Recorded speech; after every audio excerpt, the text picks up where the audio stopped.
Okay boss.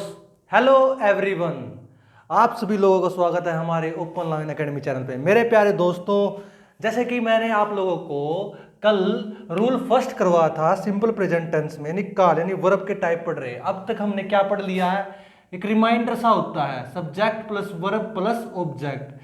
Complete subject की study कर ली है हमने। अब स्टडी कर रहे हैं हम टाइप ऑफ यानी form of verb. Form of verb भी बोल सकते हैं किनको, टेंस को क्या बोल सकते हैं, form of verb.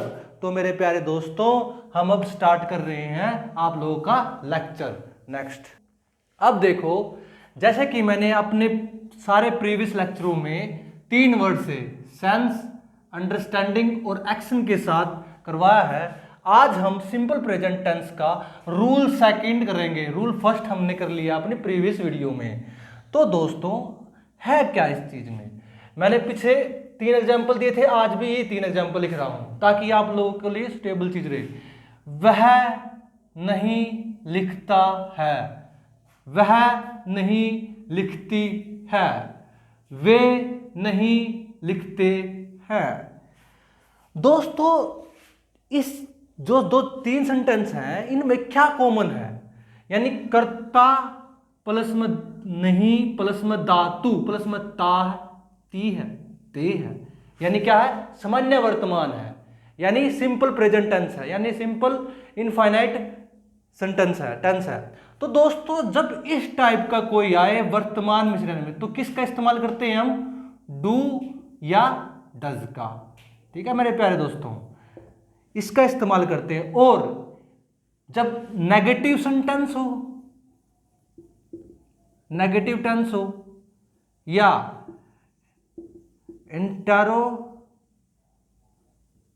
Interrogative tense हो, उसके लिए हम क्या करते हैं, डू और डज का इस्तेमाल करते हैं। ये नोट कर लो, जब हम किसकी बात करते हैं, सिंपल प्रेजेंट टेंस में सेंटेंस की ट्रांसफॉर्मेशन की बात। मैंने बताया कि भाई इन टाइप जैसे सेंटेंसों में जब नेगेटिव होगा, इंटेरोगेटिव होगा, तो डू डज का इस्तेमाल करते हैं। मैं आगे आगे आपको और नियम बताऊंगा कि भाई डू का इस्तेमाल तब करते हैं जब आपका सब्जेक्ट क्या हो, प्लूरल हो, यानी कौन कौन से हो, यू, दे और वी जैसे। और डज का इस्तेमाल कब करते हैं हम, जब हमारे पास ही, सी और क्या, इट्स या राम कोई संज्ञा हो, तो जब हम इस डज का इस्तेमाल करते हैं। तो ये चीज मेरे प्यारे दोस्तों अपने दिमाग में सेट कर लो कि भाई इस तरह से हमें सेंटेंस की ट्रांसफॉर्मेशन करनी है। ठीक है, मैं आप लोगों को गारंटी दे रहा हूं कि इंग्लिश में आपका एक पॉइंट का भी एरर नहीं रहेगा यदि मैं जो आप लोगों को करवाता हूं ना, इसको उतारते हो आप लोग, तो आपका काफी बेनिफिट होगा इससे। हर एक एग्जाम के लिए कह रहा हूं मैं, कोई सा भी एग्जाम, हर एक एग्जाम कवर करता हूं मैं हर एक में। तो देखो, पहला सेंटेंस देखो, वह नहीं लिखती है, यानी ही, वह नहीं लिखता है मतलब कि क्या है, वह लड़का है। सेकंड में लड़की, लड़का आएगा तो क्या आएगा, ही, यानी ही डज नॉट राइट। तो आप लोग दिमाग में ये लगा रहे होगे कि जो पिछला लेक्चर करा था उन्होंने तो क्या कहा था कि भाई ही तो पीछे ऐसा लग जाता था, करवा था ना मैंने, क्योंकि वर्ब का जो मूल रूप होता है वो क्या होता है, वर्ब का मूल रूप क्या होता है, प्लूरल होता है। क्या होता है, प्लूरल होता है, वर्ब का मूल रूप प्लूरल होता है। लेकिन इसमें क्यों नहीं लगाया, इस बात का आप ध्यान रखियो, हर एक एरर ऐसे ही आएंगे आप लोग एग्जाम को डिस्टर्ब करने के लिए। जब कभी भी, क्योंकि जब कभी भी नोट है, नोट आएगा तो ना, किसी भी सेंटेंस में नोट आ गया आपको किसी भी टाइप का हो, तो ना वर्ब ना हमेशा, वर्ब अपने सेम फेस पे रहेगी। क्या है वर्ब का मूल रूप, क्या है, प्लूरल, यानी प्लूरल फेस में ही रहेगी, वो चेंज नहीं होगी जब नोट आ जाएगा। तो इस बात का ध्यान रखना है, ठीक है, वो सेम टू सेम रहेगी, as it is same to same. किसी भी टाइप का सेंटेंस जब नोट आ जाए, ये बात नोट कर लो, ये मैं 100% श्योर करता हूं, काफी बच्चे यहां पर गलती करते हैं। ठीक है, उसके बाद या डू भी हो या डज भी हो, तब भी वर्ब का मूल रूप ही रहेगा, इस बात का भी ध्यान रखियो भाई। जब भी डू या डज हो, नोट भी ना हो, डू डज लगा रखा हो, यानी इंटेरोगेटिव सेंटेंस हो, तो तब भी वर्ब का मूल रूप ही रहेगा। ये 100% बात बता रहा हूं, कोई नहीं बताएगा, कोई टीचर नहीं बताएगा आज तक तुम लोगों को। इतनी बारीक बात है ये इंग्लिश की, इतनी बारीक बात है भाई।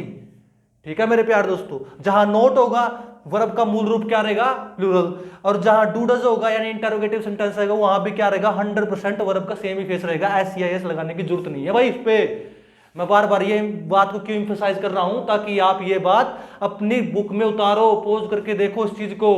कहां कहां डू डज का इस्तेमाल होगा नेगेटिव टेंस में और इंटरोगेटिव टेंस में, कहां कहां डू का इस्तेमाल होगा यू दे वी, और डज का इस्तेमाल ही सी इट राम, ये सभी क्या है इसमें यूज होंगे। ठीक है मेरे प्यारे दोस्तों, अब देखो नेक्स्ट, वह नहीं लिखती है, यानी सी डज नोट राइट, कहीं भी एस या एस नहीं आएगा। इवन जो नीचे वाला प्लूरल सेंटेंस है, तो मान लो आपके सिंगुलर थे, ये प्लूरल आ गया कि वो नहीं लिखते हैं, वो यानी दे डू नोट राइट, यहां भी एस यस नहीं आएगा। मैं अभी भी कह रहा हूं वर्ल्ड का कहीं भी इंग्लिश में ये एरर हमेशा सेम टू सेम रहेगा। जहां पर नोट आ गया तो प्लूरल का जो मूल रूप, वर्ब का जो मूल रूप है प्लूरल, वो same to same as it is रहेगा भाई। उसके साथ साथ या डू या डज हो ना, तब भी वर्ब जो आपकी क्रिया है उसका मूल रूप ही रहने वाला है। तो इसमें देखो डिफरेंस क्या आएगा, डिफरेंस ये आएगा दोस्तों, जो डू है जो डज है, जब डू आएगा तो क्या होना चाहिए आपका सब्जेक्ट, सब्जेक्ट आपका होना चाहिए प्लूरल। सब्जेक्ट यदि आपका प्लूरल होगा तो किसके साथ आएगा, अलाइंड होगा, डू के साथ वो कनेक्ट होगा। यदि सिंगुलर रहेगा तो सीधा डज। ये मैंने आप लोगों को स्टार्टिंग में लिखवा ही दिए हैं 4 चीजें। तो मेरे प्यारे दोस्तों इन बातों को आपको क्या समझ में, हाँ एक और बात बताना यार, मैंने रूल करवा था सब्जेक्ट का, क्या करवा था मैंने, इनफाइनाइटिव, यानी इनफाइनाइटिव का मतलब क्या था, इनफाइनाइटिव। दोस्तों एक मिनट रुक जाओ, मैं इधर करवा देता हूं नीचे। मैंने एक केस करवा था इनफाइनाइटिव,